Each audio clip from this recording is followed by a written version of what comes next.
Hello, everyone. My name is Marilyn Turkovich, the Executive Director of the Charter for Compassion, and welcome to our last global read for the year. We're excited about the global read for today, as we are every month when we offer one of these.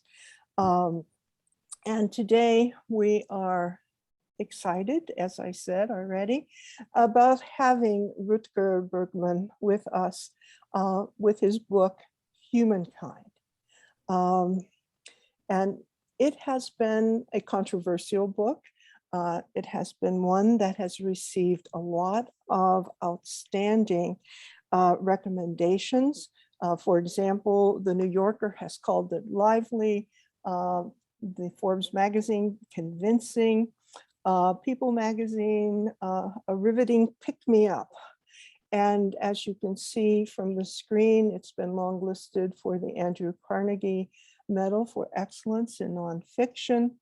And the author Yuval Noah Harari, who is the author of Sapiens, has said, "Humankind made me see humanity from a fresh perspective." At the Charter for Compassion, as many of you know, we share that feeling from Harari that there is an extraordinary group of people out there who are our neighbors, our friends, our colleagues, and in our families, that they are compassionate and that they are kind. And I'm reminded of a piece of writing that was done by Robert Frost. And he had said that there was a family from Chicago that went down to Southern Illinois, and they stopped. It was on a Sunday, and they looked out and they saw a farmer, and they called him over and they had a chat. And the farmer was asked the question, "What are the people like who are in this community?"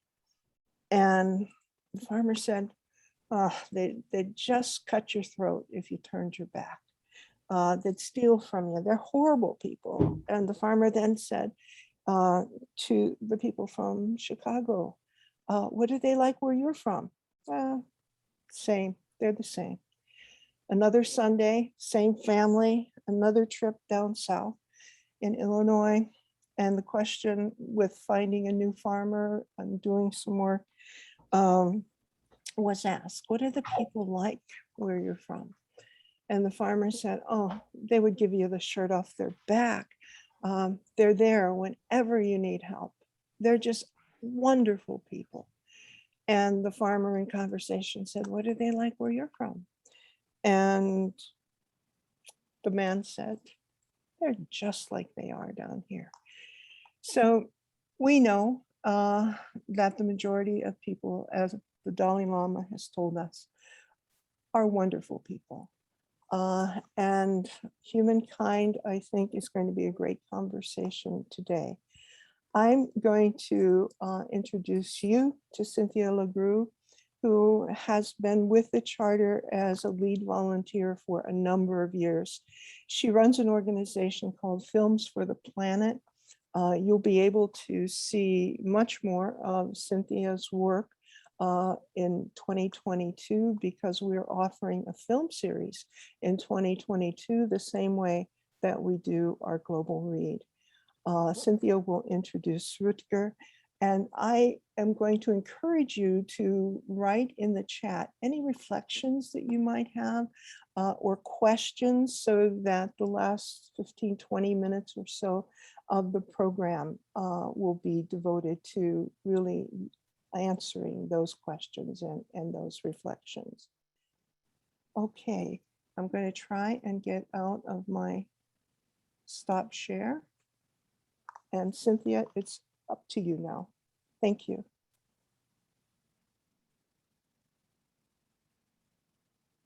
Cynthia, your mic isn't on.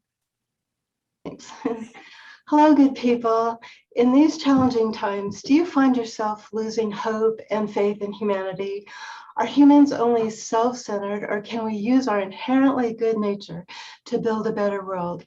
What if there was a mind shift that was so powerful that it could change your life, your community, and the course of human history? Hi, I'm Thea LeGroux, your host for this month's Charter for Compassion's Global Read, and today we will be asking some of these questions and more. So I'm absolutely delighted to have Dutch historian Redker Bregman with us, who is the author of the international bestseller Humankind, A Hopeful History. So Redker has published 4 books on history, philosophy, and economics, including The History of Progress and Utopia for Realists, also a New York Times bestseller, which sparked a basic income movement and made international headlines. He's an amazing storyteller, as well as journalist at The Correspondent. His work has been featured in the Washington Post and the BBC. So Redker, welcome and thank you so much for taking the time to join us. Of course. Thanks for having me.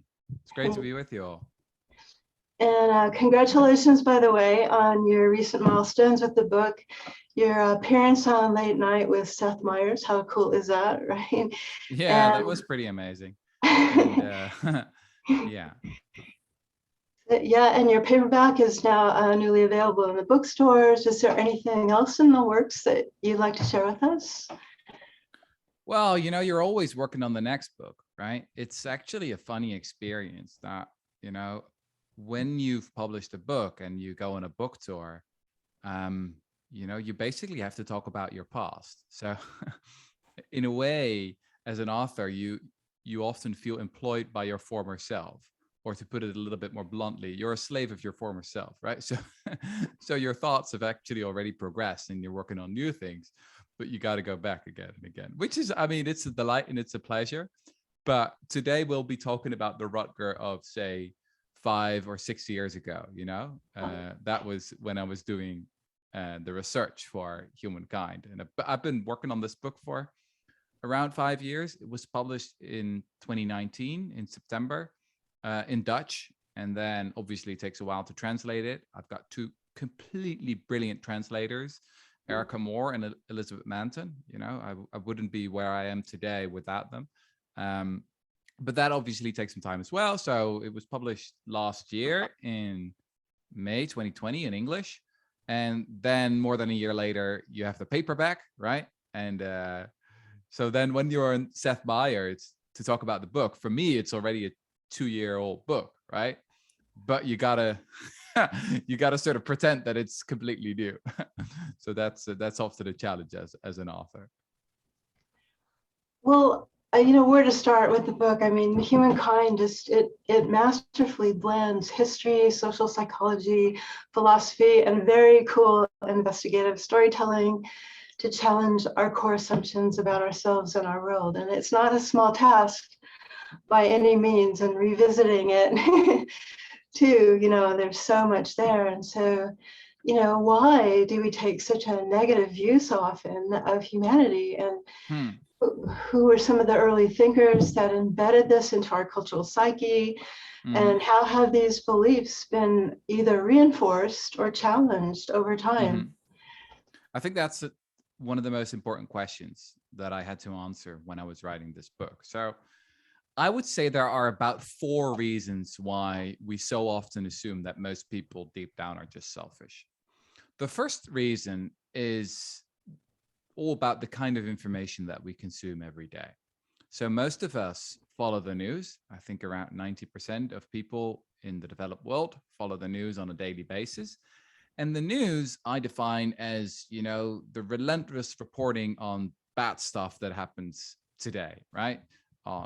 Corruption, violence, terrorism, you name it. And psychologists have long known that people who are addicted to the news, as many of us are, can develop what they call mean world syndrome, right? You're just being inundated with this barrage of pessimistic stuff, and you become more cynical. You become more depressed. So that's one simple, straightforward reason: the kind of information that we consume every day. The second reason that goes a little bit deeper is about this culture in which we grow up. it's what the scientist Franz De Waal calls Veneer Theory. The idea that our civilization is just a thin layer, just a thin veneer, and that below that layer lies raw human nature, that supposedly we humans are just fundamentally selfish. Now, that idea goes back in our culture at least 2,000 years. You can find it among the ancient Greeks. Thucydides, the great Greek historian who already was an advocate of Veneer theory. You can find it in Orthodox Christianity, among the Enlightenment philosophers. It's at the heart of modern capitalism. Also, this notion that people are fundamentally selfish. So that's another important reason. The third reason is that it's in the interest of those in power for us to be cynical, right? Because if you and I can't trust each other, then we need them. Then you need kings and queens, etc. You need hierarchy, you need bureaucracy. So cynicism is an important legitimization of power differences. And I think that's another reason why the theory comes back again and again. And lastly, the fourth reason is that it's also within human nature itself to focus on the negative. This is what psychologists call the negativity bias. There's probably some evolutionary reason for this. Imagine you're a hunter-gatherer in the jungle, how you want to survive.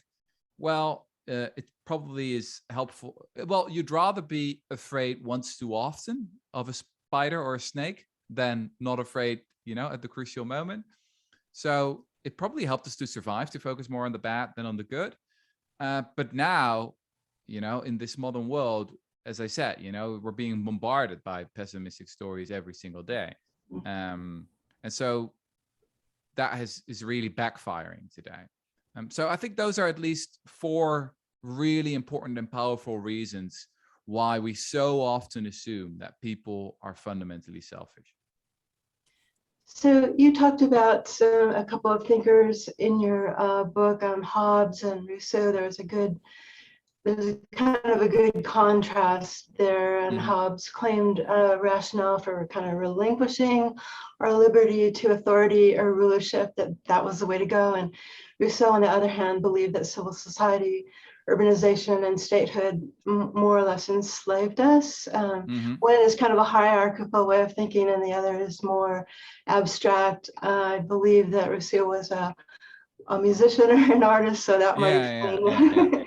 But and I noticed that Rousseau was also really similar in his thinking to Thoreau as well. So do you have any thoughts on that? I mean, Rousseau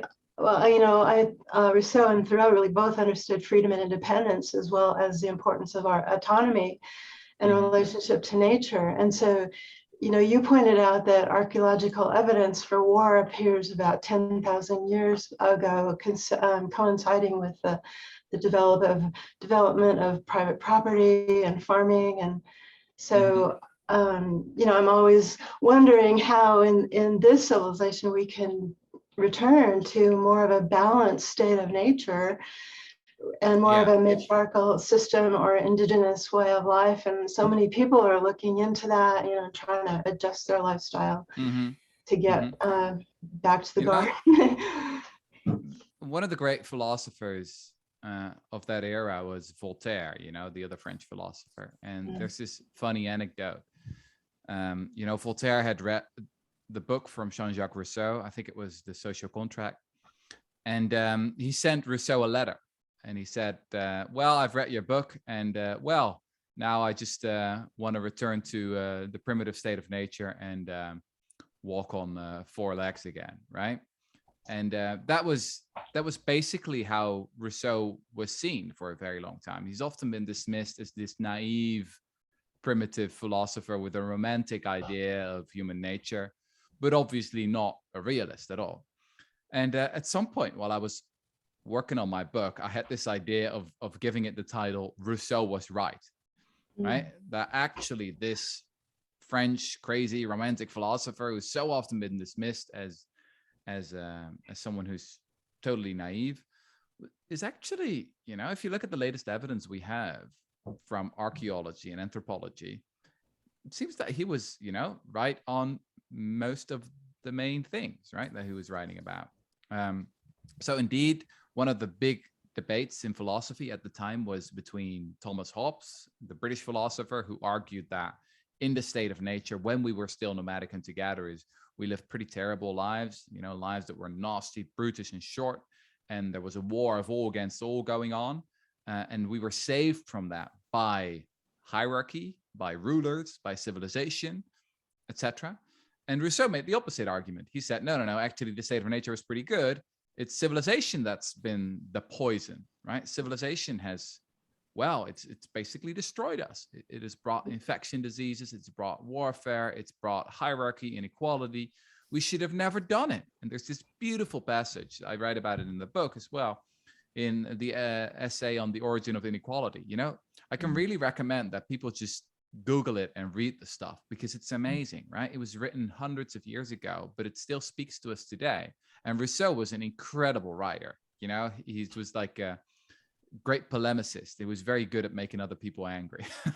And so that was the big debate. And obviously at the time they were armchair philosophers, right? They had no way of verifying what life was really like as nomadic hunter-gatherers, but thousands of years ago. And for us today, it's still really difficult, but we do have some evidence, right? So there are some things we can actually look at. And so I'm not saying I'm 100% certain, right? It's very, very hard to know how people lived 30, 40, 50,000 years ago. But the evidence that we do have from anthropology, from evolutionary anthropology and archaeology and biology, and if you put it all together, it seems to be pointing actually not in the direction of Hobbes, but in the direction of Rousseau. That's great. Totally agree.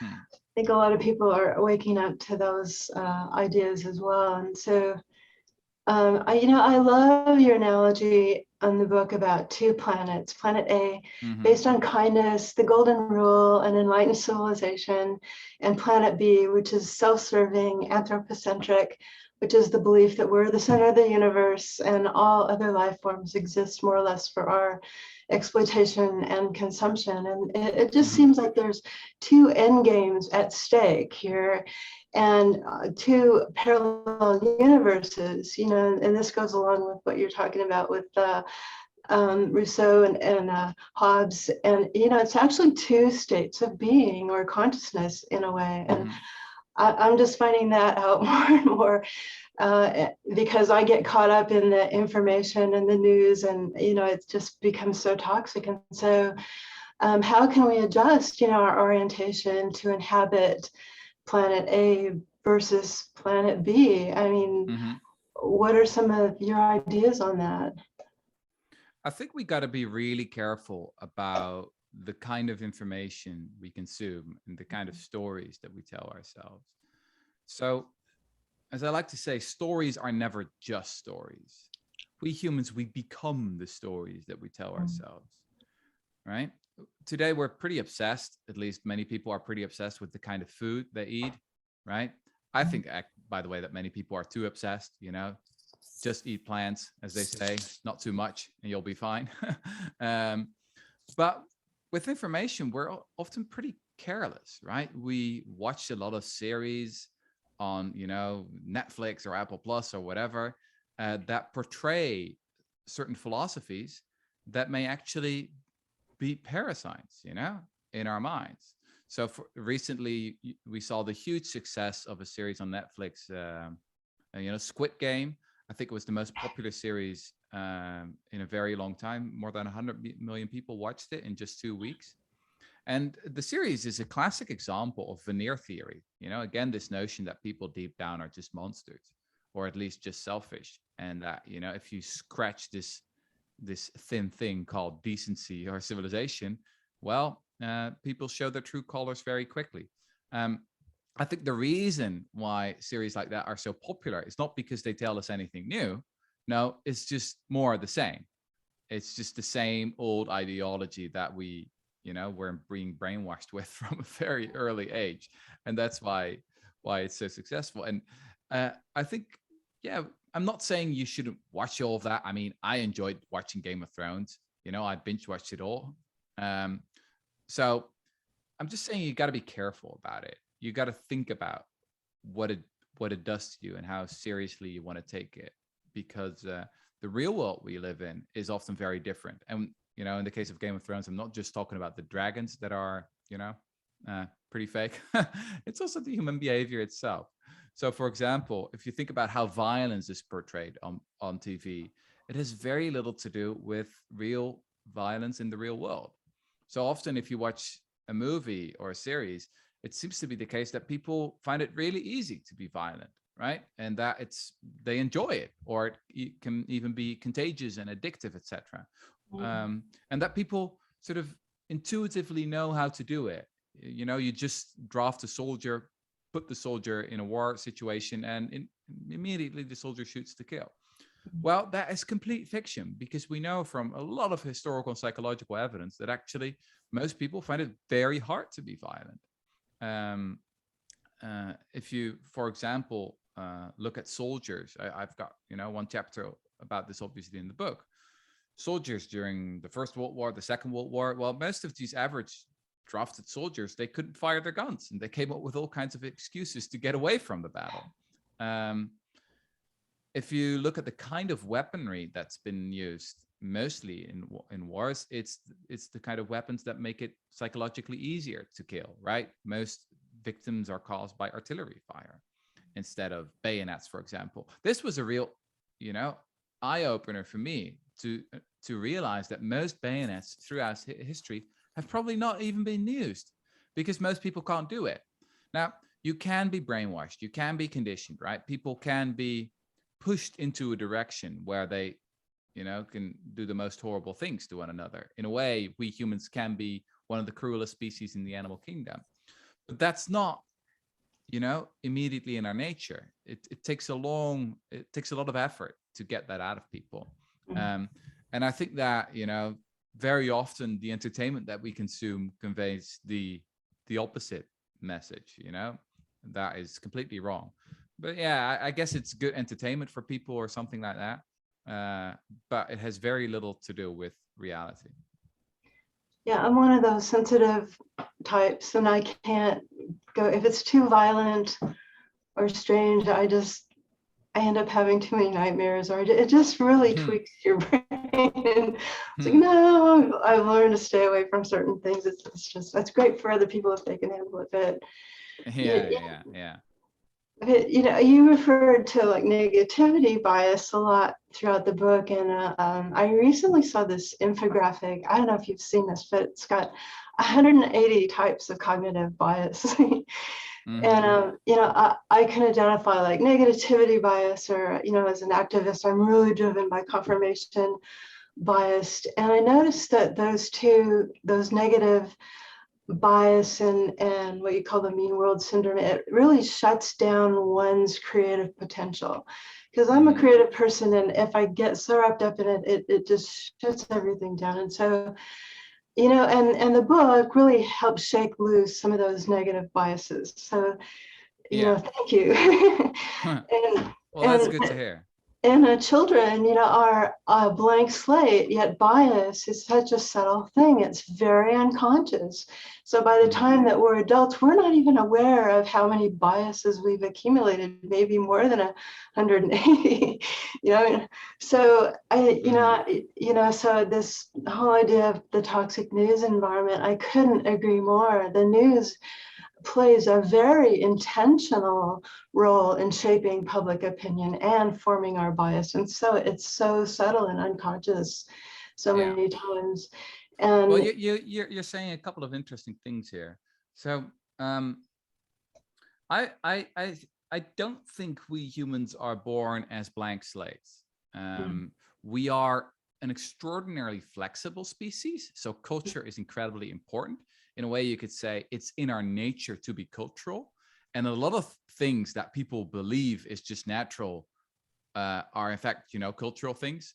So for example, do you see this in child rearing practices, right? So a lot of cultures believe it's natural for the mother to take care of the babies. While, if you go to the Aka people in Central Africa, actually the fathers play a dominant caring role. And a lot of babies, they suck on the nipples of their dads. And if you ask those people, why would they do that? They'll say, well, what else are those nipples for, right? What's the function of male nipples anyway? So a lot of things that we believe are just natural are in fact cultural. But I would say that there are still some things that are really part of human nature. So for example, I would say that the yearning to be liked, that we are fundamentally social creatures, that we want to be part of a group. I think that is something that you could describe as really part of human nature. It's in a way, it's a bias that we're born with. And in that respect, I think obviously, what I try to argue in my book is that many of our intuitions are not all that bad. Actually, we are products of survival of the friendliest, and that's a great thing. It's made us hugely successful as a species. It has enabled us to cooperate on a scale that no other animal has ever done before in the history of the world. But that doesn't mean that all our intuitions are always good, right? I think sometimes we got to be a little bit skeptical of our intuitions. I've got one chapter in the book about the dangers of empathy, right? That we often empathize too much with the people who are close to us, and we forget to zoom out, and we don't focus on the people who are farther away from us, who are maybe merely a statistic on a screen, right? That we don't get to see, feel, hear, etc. The same is true, by the way, when it comes to, I don't know, it's for example, in debates around health, a lot of people say, well, you gotta eat this, or you gotta behave like this because it's the more natural way. And then I'm often quite skeptical because, for a long time, infanticide was seen as pretty natural, or, a lot of babies died before their 5th birthday. And that was, just part of the natural order, the natural way of things. But luckily, we've got things like antibiotics right now. And antibiotics are very unnatural, but I'm really, really glad they exist, right? So I think we shouldn't be swept along by this idea that, all our intuitions are always good and we should always follow our passions or whatever. What I try to argue in the book is that, yes, we've evolved to be friendly, but then on the other side, that's sometimes also exactly the problem, right? Because we humans, we desperately want to be liked. We want to be part of a group. But then sometimes that stands in the way of truth seeking and of justice, right? It's why I've got one chapter in the book about the German soldiers who kept on fighting until the very end of the Second World War, even though it was pretty clear they were going to lose the war, but they were just so loyal to their comrades, right? And that's why they kept on fighting. So that's sort of the approach I have. Getting back to some of the ideas about media and how it shapes our thinking, you're talking about weapons of war, and I've really been thinking a lot lately how those weapons are changing in terms of, propaganda. And I've noticed that propaganda, which is fairly easy to spot if you know what to look for, has really morphed into this sophisticated kind of information warfare machine. And it's so subtle, and people have no idea, like the breadth and the depth of manipulation that is being deployed now. And, these tactics are being, we think it's Russia over here, or Cambridge Analytica over there, or this political party over here, but, it's like special financial interests and multinational corporations are intentionally deploying these tactics to control global narratives, and so I think we, like you said, we really need to be careful not only of our media diet, but we have to be really discerning of the kind of news media and the messaging that's going on, and really ask questions and dig behind what is happening. And it takes a lot of work, and people don't have time to do it. But and I think, again, it's that, for me, it's that confirmation bias driving me, because I think, this is bad, and I've got to go do a deep dive and research this and figure out what's at the root, what's the root cause of this? You know, Mhm. and so like, aha, well, I knew it, you know, such and such and so is behind this, and they're not giving us the full story, or they have these special interests. Hmm. It's all money or whatever, and they're hiding the facts and everything. And so So as a historian, I must say that I look at the world in a very different way, a very, very different way. So I've been to Davos, as you may know, you know, this place in Switzerland where the rich, the super powerful elites right. go every year. And a lot of people assume that they go there to, I don't know, plan their conspiracies to keep on ruling the world or whatever. But the reality is very, very different. Mhm. Very different. You go there and you actually meet a lot of people who are pretty friendly and pretty nice, who genuinely believe they're on the right side of history, and who don't really seem to have a plan. A lot of people believe in conspiracies. As a historian, I'm very skeptical. I don't think elites are smart enough to, you know, to organize proper conspiracies. If you look at some of the real conspiracies that we have historical evidence about, for a classic example is Watergate. Well, it's just really silly, right? They couldn't organize it properly, and it came out because of stupid reasons. You know, this notion that we live in an extraordinary age where media manipulation is more sophisticated than ever. I don't buy it, to be honest. I really don't buy it. Um, Hitler, you know, Adolf Hitler, he didn't have a Facebook account, but he still became the most destructive dictator in the history of the world. If you look at the Rwandan genocide, it happened in the age before Facebook, before Twitter, before TikTok or whatever. And how did it happen? Well, radio was incredibly important. If you look at the religious wars of the 17th century, which were extraordinarily destructive and bloody, well, it happened before the industrial era, right? And a lot of people at the time believed that the printing of books was the cause, that the printing press was the main source of disinformation, etc. So if you adopt a more historical perspective there, you start to realize that we are not so unique as we believe we are. This is what historians call chronocentrism, right? People are always inclined to believe that the time in which they live is the most unique and most special of all times in the history of the world.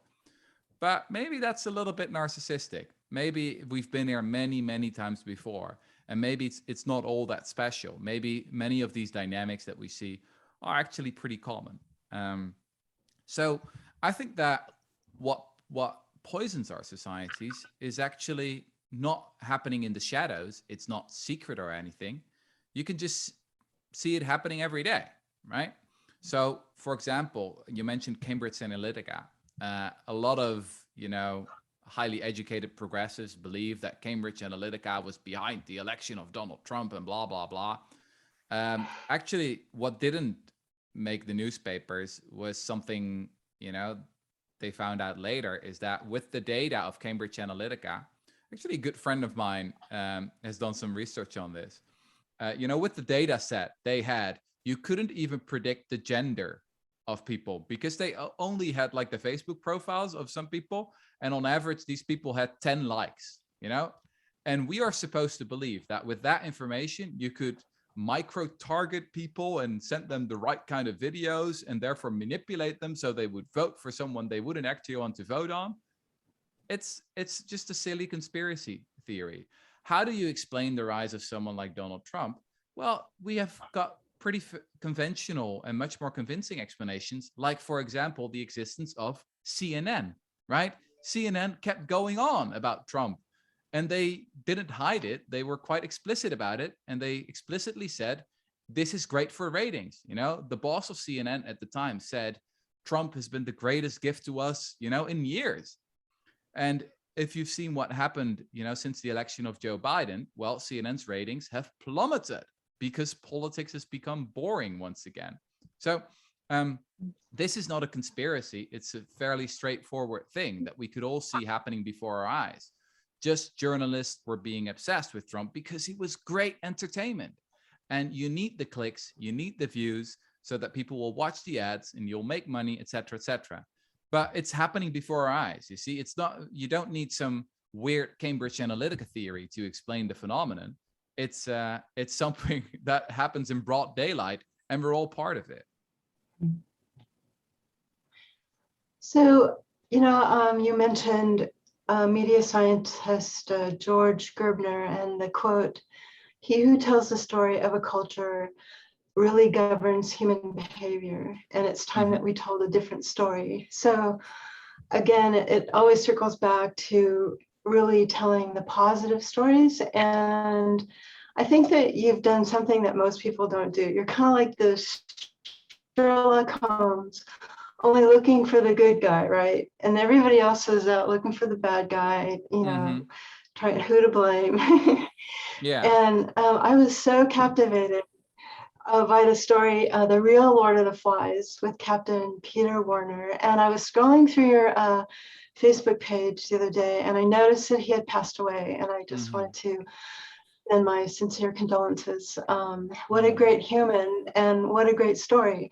The stuff of inspiring novels and blockbuster movies. And, rather than kind of the reality TV version that everybody likes or expects. And plus the fact that you had this hunch that there was something else going on, and you and your wife traveled to uncover this heartwarming story. And it just feels like a real treasure. I know that you hold it in your heart as a treasure. And what were some of the discoveries and takeaways from that real story?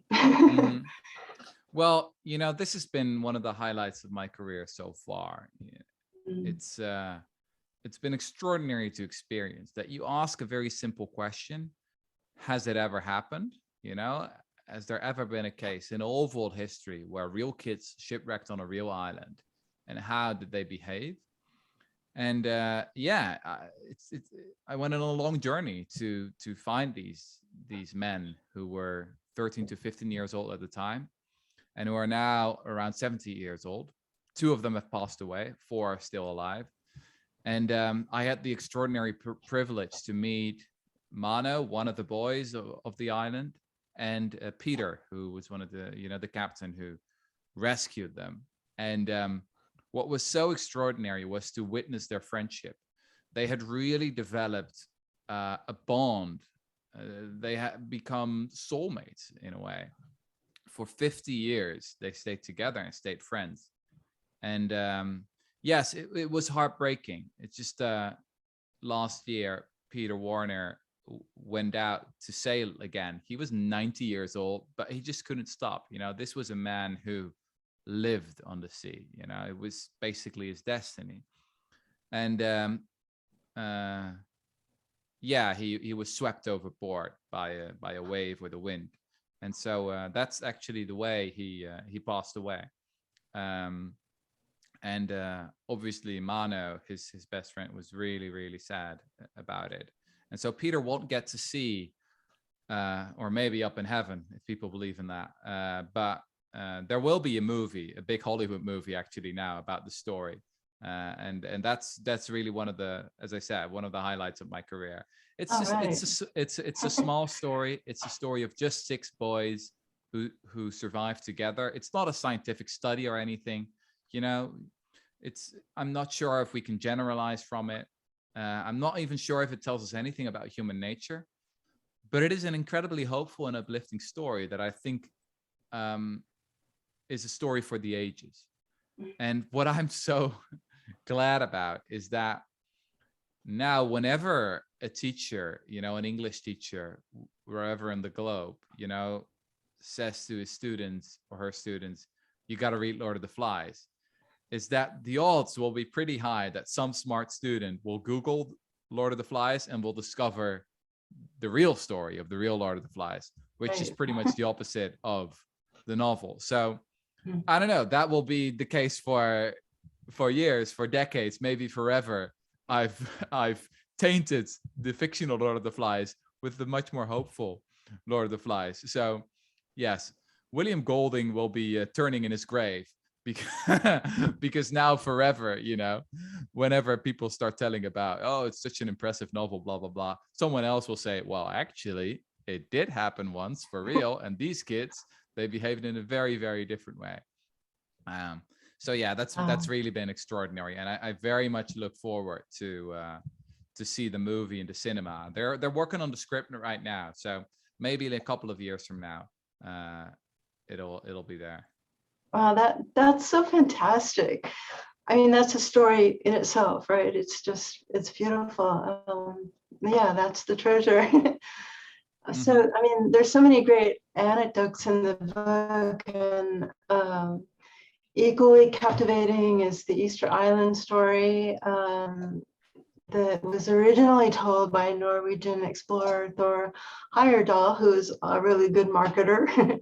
And again, you were a mythbuster, uncovering the long lost mystery, because this is such an iconic mystery, right, in everybody's mind. And so, you captured that with all its kind of plot twists and turns. It's a really great read. I don't want to give it away. You got to read the book, everybody, unless you want to share some tidbits. But yeah, so many amazing anecdotes.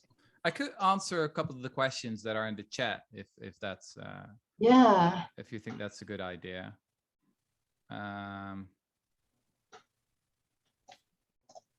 Oh, do you think this is the end of times? I like that question. So I think it's extremely unlikely that we are living in the end of times. Again, if you have been educated as an historian, what you will realize is that, well, in the first place, there are around 5,000 religions today. I've always thought it's rather funny that people believe their own religion is the only right one. And usually the religion they believe in, it turns out to be, what a coincidence, the same religion as the religion of their parents, which again shows humans are just fundamentally social creatures, right? What we believe is much more a product of our social connections than, our own rational explorations or whatever. And what's interesting about the end of times is that it's been predicted so many times before, since the beginning of Christianity, people have believed that we are in the end of times, right? In the first century, in the second, in the third, in the fourth, there's pretty much been no period where people didn't believe they were at the end of time. So it's coming back again and again and again. Actually, if you want to understand why Christianity became such a big religion, it started as a relatively small sect of people who were very devoted to the beliefs and the teachings of Jesus Christ. And they actually thought that he was going to come back during their lifetimes. Now, that didn't happen. And so what then happened is that Christianity became missionary, right? It became, how do you say that? Basically, Christians wanted to start convince a lot of other people. There's no world religion that has become super successful that is not missionary, right? Because if you believe something and you do not want to convince other people about it, your religion will die, right? You have to convince other people. You have to build up a followership. And Christianity has become extraordinarily successful at that. But then, through the ages, people have always believed that there's the end of times, blah, blah, blah, blah, blah. I think it's extremely unlikely. If you look at the latest evidence we have from science, you'll realize that actually we humans are a pretty young species. We've been around for around 300,000 years. For 95% of that time, we've been nomadic hunter-gatherers. And so civilization, the period in which we started to live in villages and towns, and we invented the wheel, etc., and all these things that we see as, the civilized period, it's actually a pretty recent period, only of the last 10,000 years. Now, if we zoom out a little bit further, what you realize is that actually, the existence of humanity, we've only been here, for a very, very short time. I've got this graph in the book. Let me show it. Got it here. So if you imagine human history or the history of life on Earth as a calendar, right? From that goes from January the 1st to December the 31. then it basically looks like this. So it's only at a very, very late moment that the dinosaurs go extinct. That's actually the 25th of December. So that was a relatively short time ago, around 65 million years ago. And we humans, we arrived on the scene around 11 p.m. on the last day of the calendar, right? And then civilization started 2 minutes ago when we invented agriculture. So this whole thing we call history, with the kings and the queens and the princes and the princesses and the castles and the industrial revolution and the steam age and you name it, it's just so small. And we humans, we find that very hard to acknowledge, that we are so insignificant in the grand scheme of things. You know, the universe is huge. We live in the Milky Way with 200, what is it, 100 billion stars, and then there are 100 billion solar systems. So that is maybe difficult to truly acknowledge, because we always, you know, I earlier talked about this narcissism, right? We often believe that our own time is the most special of all times, which is not, right? We've been here many times before. And actually, yes, history is so much bigger and the universe is so much bigger that people can truly comprehend.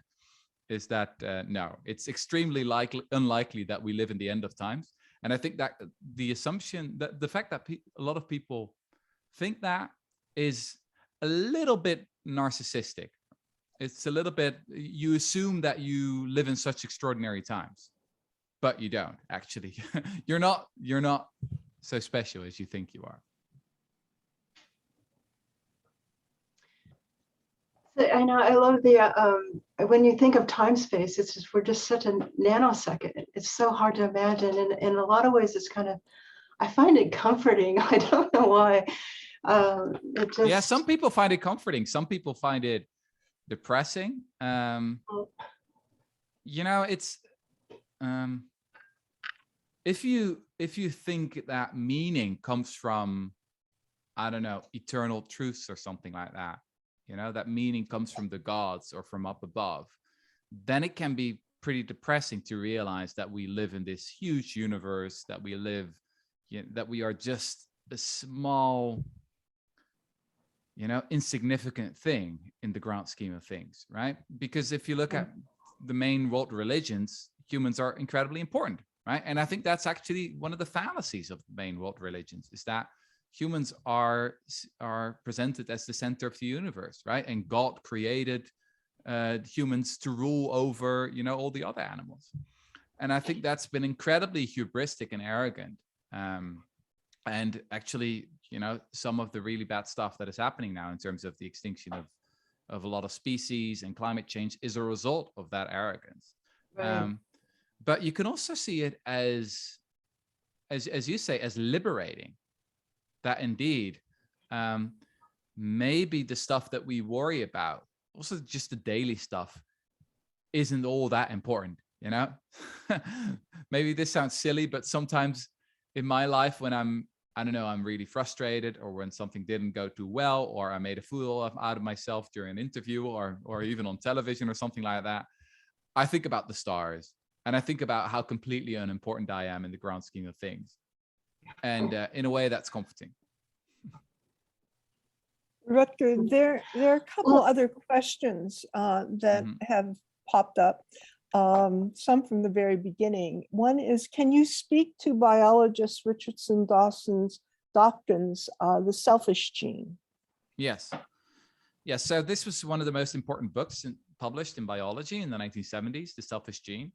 I think it's still a really important book, and I recommend it to people. I think you can still really read it. It became very influential, though, partly because it hit a nerve. It hit something in the zeitgeist. So there's one line in one of the first editions of the book where Dawkins said that we got to teach our kids altruism and generosity because they are born selfish, right? He later regretted including this line in the book. And a lot of people rightly say so, that actually genes can be selfish, but that doesn't mean that humans are selfish, right? So on the level of the gene sort of wants to go on to the next generation, but that doesn't necessarily mean that humans, which is a different biological level, or the species itself is also selfish. I think it's actually the opposite. We have survived because we are a product of survival of the friendliest, because we are so good at cooperating.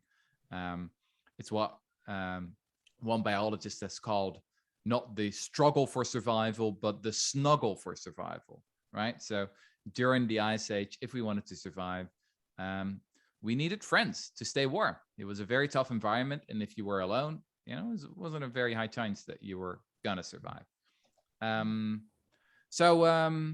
Yes, in one of the chapters, I am critical about that part of Richard Dawkins' thesis. I think that the way his work has been interpreted, initially by himself and later also by some other people, is wrong. But I'm glad that he has changed his mind about this, and I think he's still one of the great biologists and scientists of our time. The other question is, can you speak about patriarchalism? So the patriarchy, is that the same thing? I'm going to ask if the person who asked the question, if they could give some more clarification to that. I've never heard of the word patriarchalism. I'm I'm haven't. not smart enough to comment on that. Yeah. It's above my Okay. pay grade. Patriarch. Oh, I think it's just patriarchalism is a political theory that arose in England in the 17th century that defended the concept of absolute power for the monarchy through language and emphasized the paternal power of the king of the state and his subjects. I'm just reading from Wikipedia. I don't think I've much of value to say about that. Okay. I think I've gone through all of the chat. It's been a extensive chat, but I think those are the only questions that have come up. So I actually meant about men being dominant. Okay. Oh, Okay. So this is a really great question. So there's a lot of anthropologists that believe that nomadic hunter-gatherer cultures are much more egalitarian than more so-called civilized cultures. So, there have been hundreds of ethnographic studies of people who lived as nomadic hunter-gatherers in the 19th century and the 20th century. And indeed, it's pretty striking that in many of these cultures, women have a more powerful position than in agricultural societies that came after the period in which we were nomadic hunter-gatherers. And so what I think is that actually the patriarchy, the political system in which men are dominant, is a fairly recent invention. I think it really originated around 10,000 years ago, or that's at least when it started to develop.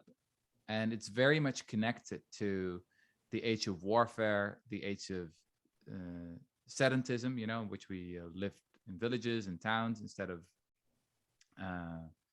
traveling as nomads. And that's pretty much the opposite of what they've often told us in school, in the past. I don't know how it's been with many of you, but a lot of people have the assumption that, as nomadic hunter-gatherers, women were just in the cave caring for the kids, while the men were these, brave hunters who hunted for, the mammoths, etc. But there's more and more archaeological evidence that actually a lot of women were hunters as well, and a lot of women had really important leadership positions in those kind of cultures. I mean, it's still an open debate, and it's obviously, again, it's very hard to prove anything definitively here. We don't have a time machine. But my guess is that the patriarchy is a relatively recent phenomenon, and that with modern feminism, in a way, we're going back to the original state of humanity, right? Which was much more egalitarian, much more equal. I think that's a pretty great thing. But there's still a lot of work to be done here. There's a lot of open questions. And as I said, the scientific evidence is not definitive at all. Which, by the way, I'm not one of those people who believe that, you know, there are no differences between the sexes. I think there's a lot of evidence that there are natural and innate differences. You know, I just read this book by the primatologist Franz De Waal. His book will be published a couple of months ago from now. And he's because it's a very funny passage where he talks about toys, right? A lot of, you know, progressive parents, they want to raise their kids in a gender neutral way, right? So the boys also get the dolls to play with, and the girls, they get the cars, etc. So they can choose for themselves what they prefer. Now, biologists have also tried this with chimpanzees and bonobos. If it's really all culture, right? If it's really the patriarchy that forces girls to play with dolls, then you would expect that bonobos, you know, they can do just whatever they want, right? Because they're not being bombarded with all this advertisement and this patriarchal culture, right? But it turns out that if you give a bonobo or a chimpanzee girl a doll, then, you know, then immediately, you know, she starts caring for it in a very lovely way. And if you give it to, you know, the boy, you know, completely pulls it apart and smashes it and blah, blah, blah. So I believe that some things are natural. Not all of them, by the way. So color, for example, is really interesting. Today, we think pink is the typical girl color, right? But 100 years ago, it was actually seen as very manly. So pink was manly and blue was more girlish. So it's really interesting how some of these things are very cultural, while some things are more part of human nature. And I think, you know, you gotta be open-minded about these issues and not become too dogmatic, right? And just, I don't know, especially when you raise kids. I became a father 4 months ago, and I think one of the most stupid things you can do as a parent is to become dogmatic about how you got to raise your kids. Just do whatever works. That's my recommendation. Okay, I think that it's time for us to begin to wrap up, and I've been really enthralled in the conversation and the chat box, and thank you so much for being with us today. And Thea, thank you for your questions and interaction with Rutger. I just wanted to share with you that while this is our last global read for the year, we have set already the global read for 2022, and I've just put up 6 of the books that are coming from January through June. So Peace in the Age of Chaos, with Australian writer Steve Kalale, and See No Stranger with Valerie Carr will be in February. And for people who are interested in fiction writing, the incredible Jacqueline Winspear, who has written 17 books on Maisie Dobbs, who always seems to understand what compassion is about and kindness, will be with us in March. A new adventure for us is a photography book with a good narrative attached to it by another Dutchman. It's called Mother, and it's just an incredibly beautiful book. And then from Greece, Elizabeth Philippopoli, from Women to the World, and from Scotland, Marilyn Hamilton, and Integral City Inquiry and Action. We're really excited both about the global reads for 2022, but also for the individuals who will be hosting those events. And as I said, please disregard January 11th. We had communication last night that we have to change that date, but Australian writer Steve Kalale will be with us in January, probably a few days later than what you see there. And I'm just reminded that one of the things the Charter for Compassion is doing for the end of the year is that we had an incredible gala November 20th, and we are gifting that gala, hopefully through your generosity, a allowing people to buy the link to the gala, to give it at any donated price that you would like to your family and friends. So we're very excited about that. So thank you all for coming today, and certainly happy holidays leading into the new year. And again, Rutger and Thea, thank you so very much. Thank Of you. course. Thanks, Really everyone. enjoyed it. Bye. Bye.